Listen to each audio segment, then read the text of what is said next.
Komisja Europejska daje zielone światło atomowi na Pomorzu z niską ceną energii. Obrońcy wiatraków triumfują w USA. Polska może dołożyć cegiełkę do ciosu G7 w Rosję, który skaże ją całkowicie na flotę widmo. Jest 10 grudnia 2025 roku, nazywam się Wojciech Jakubik, a to jest codzienny przegląd informacji sektora energetycznego i paliwowego Energy Drink. Zapraszam.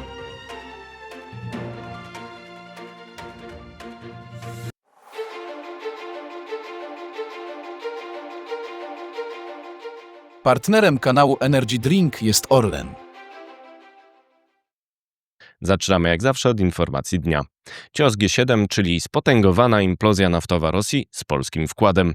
Grupa G7 rozważa zakaz usług, bez których Rosja będzie zdana już tylko na flotę widmo. Byłoby to uderzenie potęgujące implozję naftową Kremla widoczną w danych.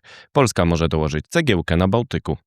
Źródła Reutersa przekonują, że kraje grupy G7 prowadzą rozmowy na temat zastąpienia ceny maksymalnej dostaw ropy z Rosji do krajów trzecich całkowitym zakazem usług morskich na rzecz tankowców ślących ten surowiec, nie będących tzw. flotą widmo. Rosja eksportuje 1/3 ropy z użyciem floty zachodniej, czyli 38%. Większość surowca trafia do Indii oraz Chin dzięki usługom świadczonym przez firmy zachodnie. Decyzja G7 o zakazie wykluczałaby możliwość wykorzystania firm gigantów morskich jak Grecja, Cypr i Malta. Oznaczałoby to, że Rosjanie zostaliby całkowicie skazani na wykorzystanie jednostek tzw. floty widmo, czyli tankowców bez ubezpieczenia na zachodzie, często starych i podnoszących ryzyko oraz koszty dostaw. Ta flota odpowiada za około 18% dostaw morskich ropy z Rosji. Według Lloyd's List z 1423 tankowców floty widmo Rosji, 921 jednostek jest obecnie objęte sankcjami zachodnimi.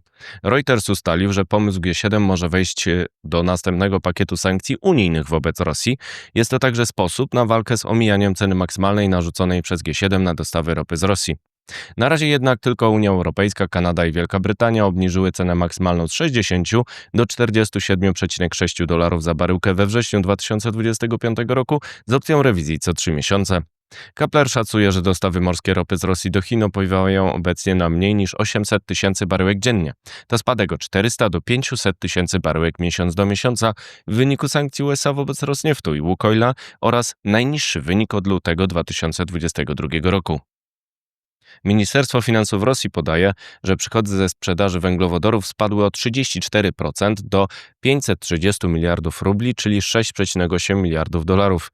Przychody w pierwszych 11 miesiącach 2025 roku spadły o 2,3 biliony do 8 bilionów rubli, to znaczy o 29 miliardów do 103 miliardów dolarów rok do roku. Efektywność tych sankcji będzie jak zwykle zależała od tempa oraz determinacji ich autorów. Obecnie ponad 90% dostaw morskich ropy z Rosji trafia do Chin, Indii oraz Turcji. Prawdopodobnie znajdą się kupcy gotowi na ryzyko sankcji, ale za odpowiednią ceną. Konieczność stosowania jednostek floty widmo i drogiego ubezpieczenia poza systemem zachodnim będzie dalej ograniczać przychody Kremla. Kolejny cios nadchodzi na początku 2026 roku, kiedy wejdzie w życie wprowadzone w przeszłości embargo na produkty naftowe wytwarzane z ropy rosyjskiej w krajach trzecich. Rosjanie mogą jednak mieszać ropę w swej produkcji z innymi mieszankami w celu utrzymania dostaw poza Unią Europejską. Sankcje wobec Rosnieftu i Łukoila mogą być omijane przez eksport z użyciem nowo powstałych pośredników, o których informował podcast Energy Drink. Kluczem jest zatem inspekcja jednostek floty widmo, którą może wesprzeć m.in. Polska. Wspomina o tym w Reutersie Isaac Lewy z Center for Research on Energy and Clean Air. Nie widać wystarczającego odstraszania ani zatrzymywania jednostek, przyznaje Lewy. Polska objęła przewodnictwo w Radzie Krajów Morza Bałtyckiego, a wśród priorytetów jest zwalczanie floty widmo Rosji oraz zagrożenia dla infrastruktury krytycznej na dnie morskim. Może dążyć do poszerzania kompetencji Rady w celu skuteczniejszej odpowiedzi na to wyzwanie. Temat był poruszony także na rozmowach eksperckich w Turcji zorganizowanych przez ambasadę RP w Ankarze 3 grudnia. Polscy i tureccy eksperci zgodzili się na spotkaniu w Stambule, że należy zwalczać zagrożenie dla szlaków dostaw na akwenach jak Morze Bałtyckie i Czarne. Co jeśli samoloty latające kilka metrów nad naszymi platformami lub dziwne statki w pobliżu naszych podmorskich kabli rzeczywiście coś zrobią jutro? Pytał autor podcastu w trakcie rozmów, cytowany przez turecką agencję Anadolu. Czas na pozostałe wieści, na początek z Polski. Przełom atomowy Komisja Europejska wyraziła zgodę na model finansowy elektrowni jądrowej w Polsce z kontraktem różnicowym w rekordowym tempie. Cena energii ma być niższa od 500 zł za megawattogodzinę notowanej obecnie na rynku. Te ustalenia podcastu Energy Drink potwierdziły już polskie elektrownie jądrowe, a więcej na stronie energydrink.today. Ekspansja wsparcia. Czyste powietrze musi mieć siostry i braci. Tworzymy nowe programy, które w kompleksowy sposób realizują transformację energetyczną z wykorzystaniem OZE.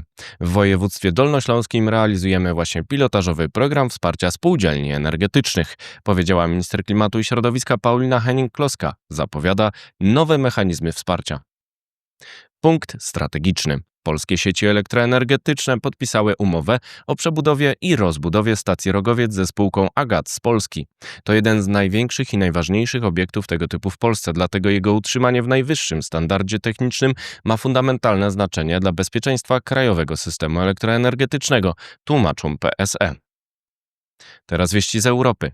Luzowanie sprawozdawczości. Polski Komitet Energii Elektrycznej zrzeszający producentów energii chwali kompromis Parlamentu i Rady Unii Europejskiej w sprawie ograniczenia obowiązku sprawozdawczości w dyrektywach CSRD i CS3D.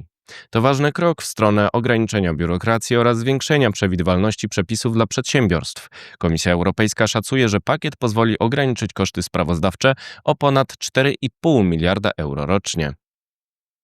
Redukcja stanie się prawem. Jest kompromis Rady i Parlamentu Europejskiego w sprawie unijnego celu redukcji emisji CO2 o 90% do 2040 roku. Posłowie Komisji do Spraw Środowiska ENVI zgodzili się z prezydencją duńską w sprawie włączenia tego celu do prawa klimatycznego. 5% uprawnień ma pochodzić z kredytów węglowych, a ETS2 ma wejść rok później, czyli w 2028 roku. Bliżej konfiskaty? Przewodniczący Rady Europejskiej Antonio Costa przekonuje, że jest blisko porozumienie co najmniej większości kwalifikowanej w sprawie użycia zamrożonych aktywów Rosji do finansowania wsparcia Ukrainy. Decyzja ma zapaść na szczycie ruszającym 18 grudnia. To kluczowe rozstrzygnięcie, bo inne źródła finansowania europejskiego wyczerpią się w drugim kwartale 2026 roku. Pieniądze na gaz. Ukraiński Naftogaz otrzymał 5 miliardów hrywien, czyli 118 milionów dolarów pożyczki od Privatbanku na zakupy gazu ziemnego. Posłużą do zakupów m.in. w Polsce. Naftogaz ma umowę na dostawy 300 milionów metrów sześciennych gazu do kwietnia 2026 roku od polskiego Orlenu. Jeszcze wieści ze świata. Celne uderzenie. Atak dronów Ukrainy na rafinerię Syzran w Rosji doprowadził według Reutersa do zatrzymania przerobu ropy w tym zakładzie. Powodem jest uszkodzenie jednostki CDU-6, kluczowego elementu, który został już zaatakowany w sierpniu. Naprawa może potrwać miesiąc. Kontra wiatrakowa. 17 stanów oraz dystrykt Kolumbii wygrały w sądzie sprawę przeciwko blokadzie nowych pozwoleń na morskie farmy wiatrowe wprowadzonej przez administrację USA na mocy memorandum prezydenckiego. Sąd uznał ją za, cytuję, arbitralną i nieprzewidywalną. Przed gwiazdką.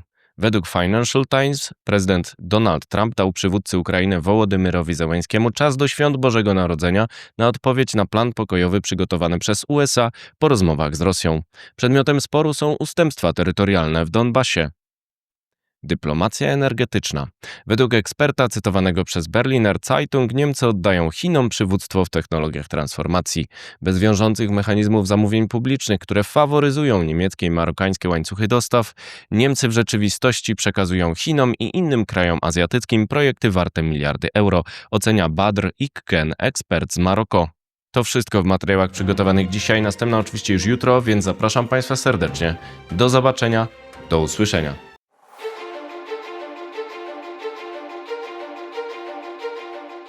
Partnerem kanału Energy Drink jest Orlen.